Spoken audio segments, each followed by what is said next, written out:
never imagined that the Fed was going to raise it 5.25, 5.5 points. Never. And again, I think if you say you did, you're lying. You're lying because nobody did. Nobody did. The smartest guys on Wall Street didn't know. The bankers didn't know. BlackRock gave back, or whoever it was, gave back deals. They didn't know. Nobody knew.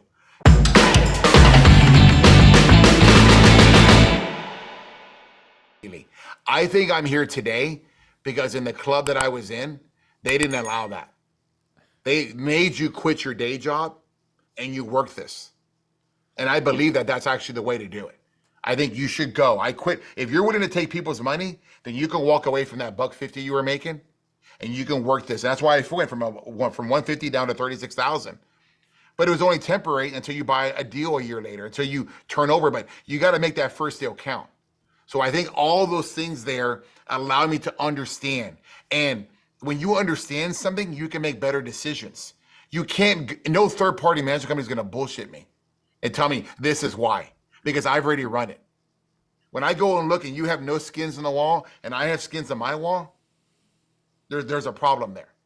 So what got me on this deal was a few things. I think number one, as I said, I bought it at the wrong time. I mean, this deal gets underwritten in November, December. Remember that. We closed in March, the day before the very first rate hike. Nobody was talking about it. You know how I know? Because they didn't have any kind of interest expense, interest reserves. There was nothing to make them think that.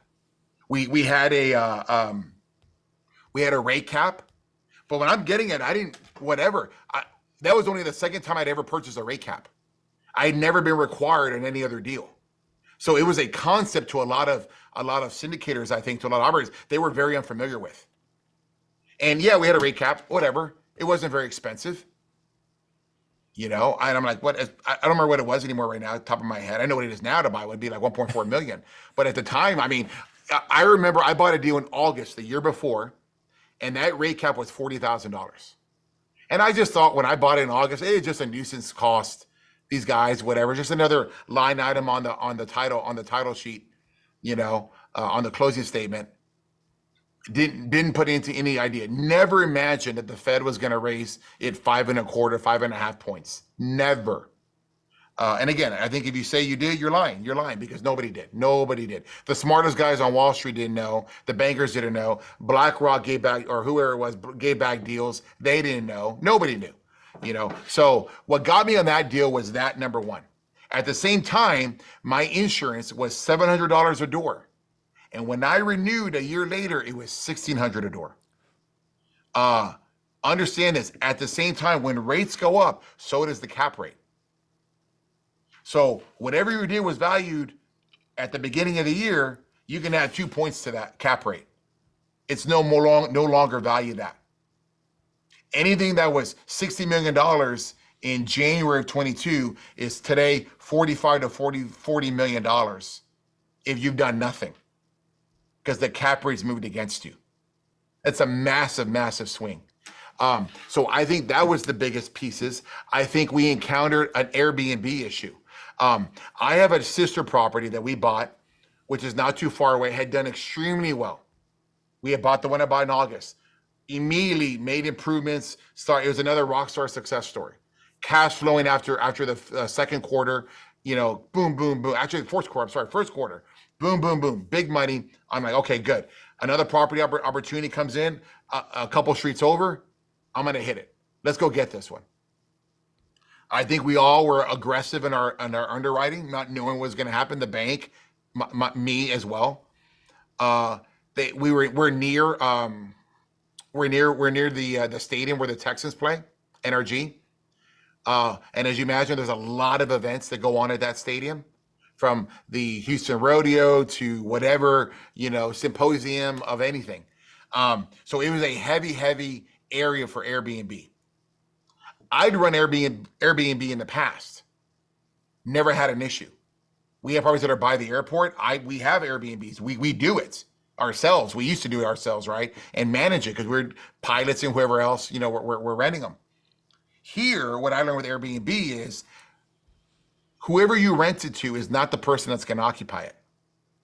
And we got overloaded with Airbnbs. We had at one point, I want to say 70 Airbnbs on a 280 unit deal. It was a huge percentage. They were causing crime. They were causing issues. They were running off my good tenants. Crime was rampant in this. Now, I don't know.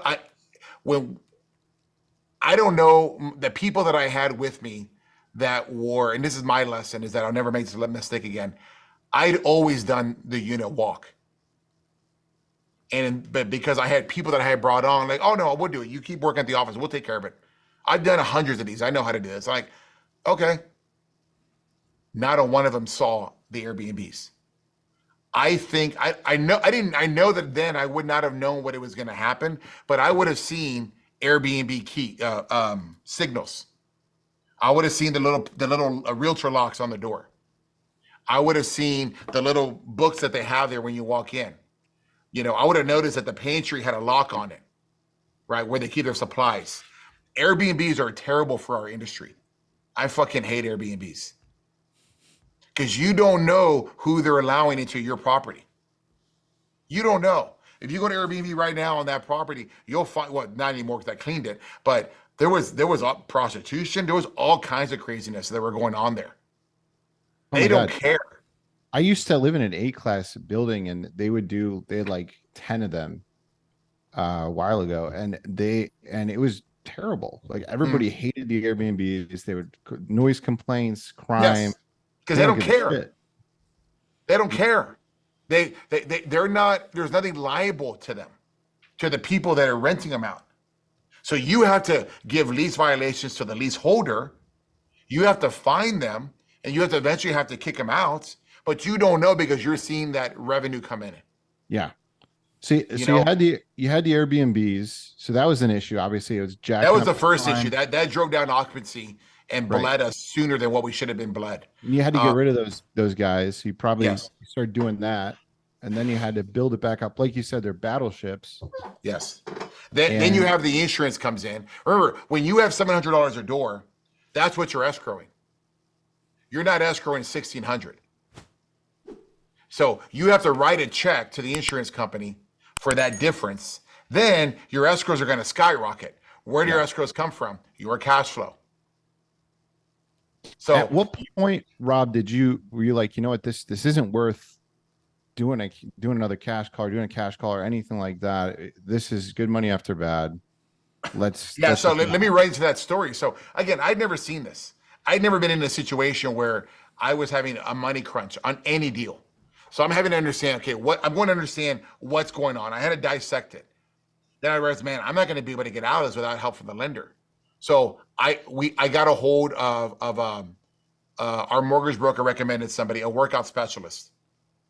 Just like you've seen the movies. If you've seen, Too Big to Fail and movies like that, there was workout specialists working between the different banks. Yeah. So that's like what I had to hire. Or something. Yeah, it is. Yeah. And then I had to hire the real estate attorney. So it was $115,000 out of my pocket that I paid. And you got to get them up to speeds, look at all the financials, tell them the story. Then they got to paint a picture. Then they got to create a pro forma. I think you said, Gary, you've talked to one or two, right? Mm-hmm. Then they're going to contact the lender. Now, again, I didn't know who even the lender was. I was dealing with a debt fund. So I didn't know. It wasn't like my mortgage broker knew his guy. You know, I've got loans at KeyBank. I've got loans with other big institutions, Berkadia. I know who to call if I have a problem. I didn't know who to call. These guys took a minute, on who to find out. And then we finally got a hold of the decision maker. We're sending proposals in. As we're sending proposals in, we're bleeding out, and nothing stops the pain. And so every time we spend time and we get rejected on a proposal, we're bleeding out.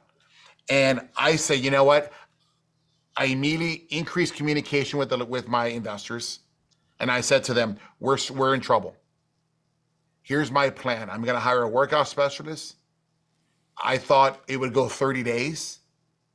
It actually took the better part of 90 to 120 before something was finally decided. And I took the hit. So I put the 115,000 up.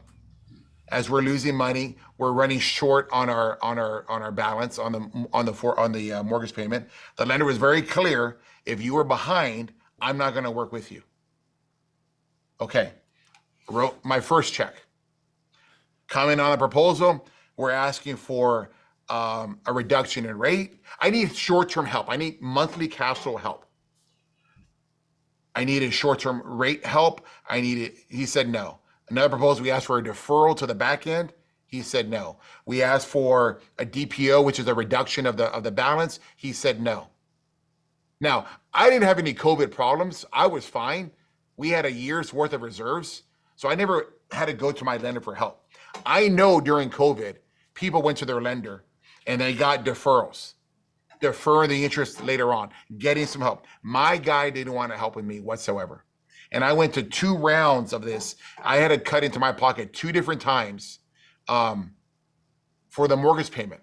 Finally, I was all in. I put $700,000 into the deal. I raised $18 million of my investors' money.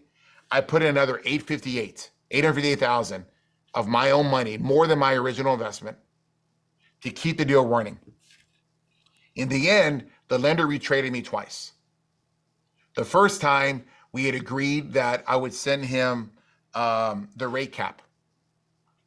Well, send me the rate cap, we'll have a deal. Now remember, he's giving no other concessions. He's not gonna help me. But if you wanna keep the deal going, you wanna avoid foreclosure at this point, because once you miss a payment, they can call the loan due. They can call everything. You never miss a payment. You have no power. Keep that payment going. Because then it starts to default into the covenants or default into special language that's in your contract, which you probably don't even know what it says. But they can accelerate all the interest. They can do all kinds of crazy stuff. Once we got into that situation, they had the leverage. And first thing they said was, send us the rate cap, which is $1.4 million. Okay. A day later, he goes, hey man, we'd agreed. A day later, he goes, hey man, I'm really sorry. I talked to them. They're gonna need more. Okay, what do they need? Well, they want the rate cap, but they also want 12 months reserves. Okay, all right. So I went back number crunching to my proposal. Now I'll get to the end of this, Garrett, to my investors. And I say, guys, we need to raise 12 months of reserves, which is about a little bit over $1 million and change. We need to, $1.5 million, I think is what I remember. We need to raise another, I don't know what it was, $1.5 million, $1.7 million for the rate cap. And I have some money in the bank. We're running out of money in the bank. We need some operating cash infusion. We have some vendors we haven't paid. They're key vendors. We got to get this taken care of or we're not going to go. So all in all, $4.5 million. Had emergency calls. Remember, I've been keeping them up to date weekly on everything. So there was no surprise and say, hey, we're in trouble. We had been in trouble for the last 6 months. And as I wired money to the lender, they knew that. I made sure they were aware of it. I had the commitments.